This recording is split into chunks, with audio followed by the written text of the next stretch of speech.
वाली ठंड पड़ रही थी। जंगल की झाड़ियों से घिरा हुआ डाक बंगला काफी दिन में जितना सुंदर दिखता था, उतना ही इस रात के कोहरे में भयंकर नजर आ रहा था। डाक बंगला या यूं कह लीजिए सरकारी गेस्ट हाउस, जहां सरकारी कर्मचारी, नौकरशाह और मंत्री लोग रुक सकते हैं। उस रात मनमोहन अपनी बीवी अनु, बेटे रवि और बेटी जीविका के साथ वहां रुकने आया होता है। वो एक आम आदमी होता है, इसलिए भुगतान भरकर वो वहां ठहरता है। अब कोई गेस्ट हाउस नजर ही नहीं आ रहा है मुझे, इसीलिए यहाँ आना पड़ा। माफ करना रवि बेटा। क्या पापा, अब भी ये डाक बंगला कितना खौफनाक नजर आ रहा है। इसमें हम अगले 2 दिन कैसे बिताएंगे? रवि बेटा, कॉलेज का लास्ट ईयर चल रहा है तुम्हारा, इतने बड़े हो गए हो फिर भी इतना डरते हो। अब हम भी क्या करें, अगले 2 दिनों तक इस गांव से बाहर मौसम खराब होने की आशंका है और साथ ही भूकंप आने की भी। अरे मेरे डरपोक भाई, तुम कब सुधरोगे?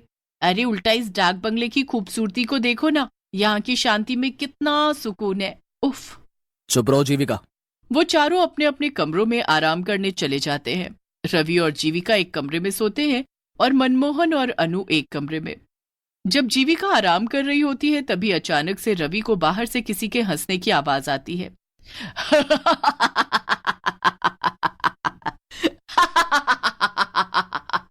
मेरे पास आओ, आओ, आओ मेरे पास, आओ। ये किसकी आवाज है? कौन है? रवि के पसीने छूटने लगते हैं और वो बालकनी में जाता है। तभी उसे वहां कोई नीचे नहीं दिखता है और ना ही दूर दूर तक जंगल में कोई नजर आता है। यहाँ तो दूर दूर तक कोई नजर नहीं आ रहा है, फिर ये आवाज किसकी थी? जीविका, तुम पागल हो क्या? ऐसे कोई करता है क्या? मैं कितना डर गया एक पल के लिए। सॉरी, मैं तुम्हें बस इतना कहना चाहती हूँ कि तुम अपने मन में से इस डर को भगा दो। ये जगह दिखने में जितनी हॉन्टेड है उतनी असल में है नहीं यार। थोड़ी देर बाद वो चारों खाना खाने नीचे आते हैं। तभी एक बूढ़ी काकी उन्हें खाना परोसती है।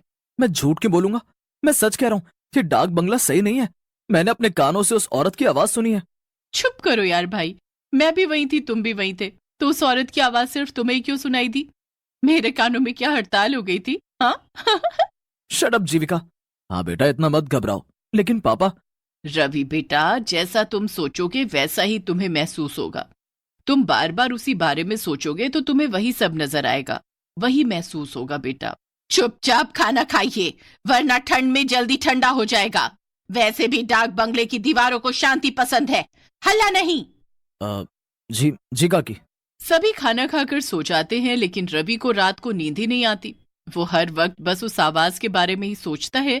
तभी उसे कमरे का दरवाजा अपने आप धीरे धीरे खुलते हुए दिखाई देता है। ये क्या?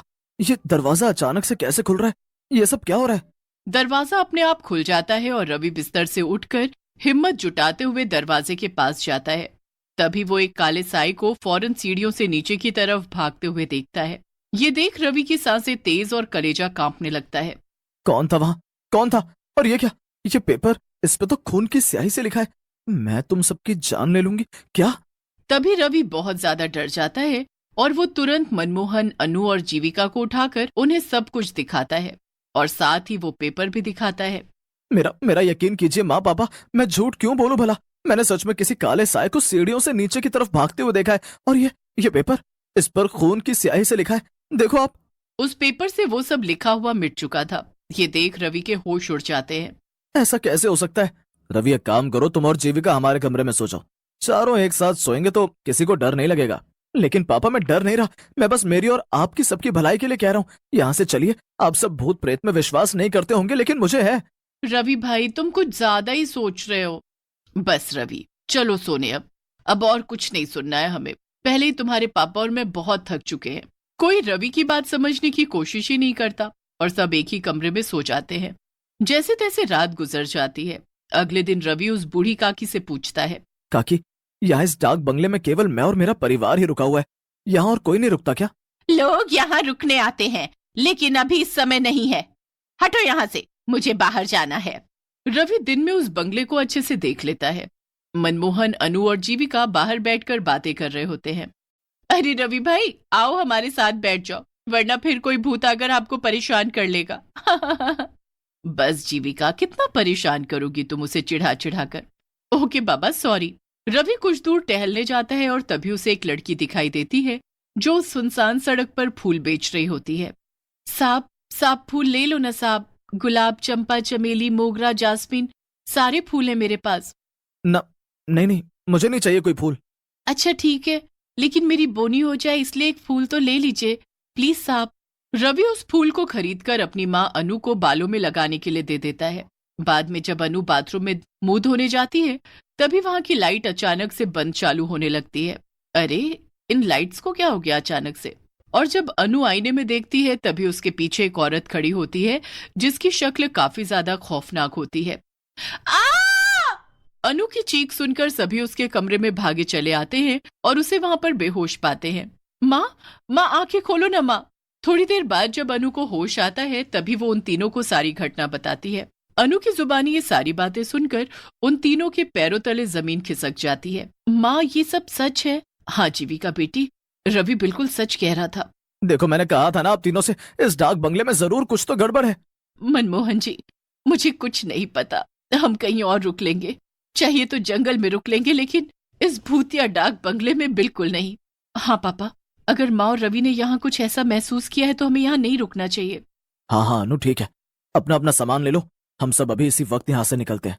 चारों अपना सामान पैक करके वहां से निकलने लगते हैं, लेकिन तभी वहां डाक बंगले के मुख्य दरवाजे पर वो बूढ़ी काकी खड़ी हो जाती है। काकी, हमें जाने दीजिए। पर जब कोई इस डाक बंगले में आ जाता है तो वो फिर से वापस नहीं जा पाता।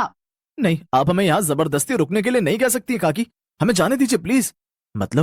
मतलब ये कि तुम सब अब हमेशा हमेशा के लिए यहीं पर रहोगे, इंसान बनकर नहीं बल्कि भूत बनकर।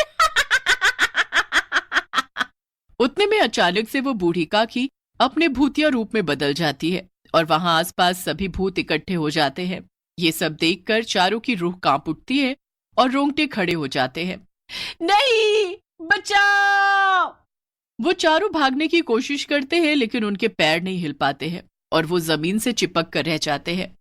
नहीं, हमने यहाँ रुककर बहुत बड़ी गलती कर दी, हमें यहाँ रुकना ही नहीं चाहिए था। बचाओ! ये हमारे पैरों को क्या हो गया? ये हिल क्यों नहीं रहे? हमें बख्श दो, हमें जाने दो यहाँ से, जाने दो, हमें जाने दो। नहीं, कहा था ना मैंने। अब तुम सबका अंत तय है, तुम सब भी हम भूतों की बिरादरी में शामिल हो जाओगे आज। ये तो वही फूल वाली लड़की है। यही तो इस डाक बंगले का नियम है, एक बार जो यहाँ पर आया वो वापस जिंदा नहीं लौट पाता, उसे तो मरना ही पड़ता है। ये सब मैंने शुरू किया था क्योंकि कई सालों पहले इसी डाक बंगले में काम करते करते गेस्ट ने मेरी जान ली थी, क्योंकि मैंने उसे सोने की तस्करी करते हुए पकड़ लिया था और मैं उसका जुर्म पुलिस को बताऊं, इस डर के कारण उसने मुझे मार दिया, क्योंकि सभी इंसान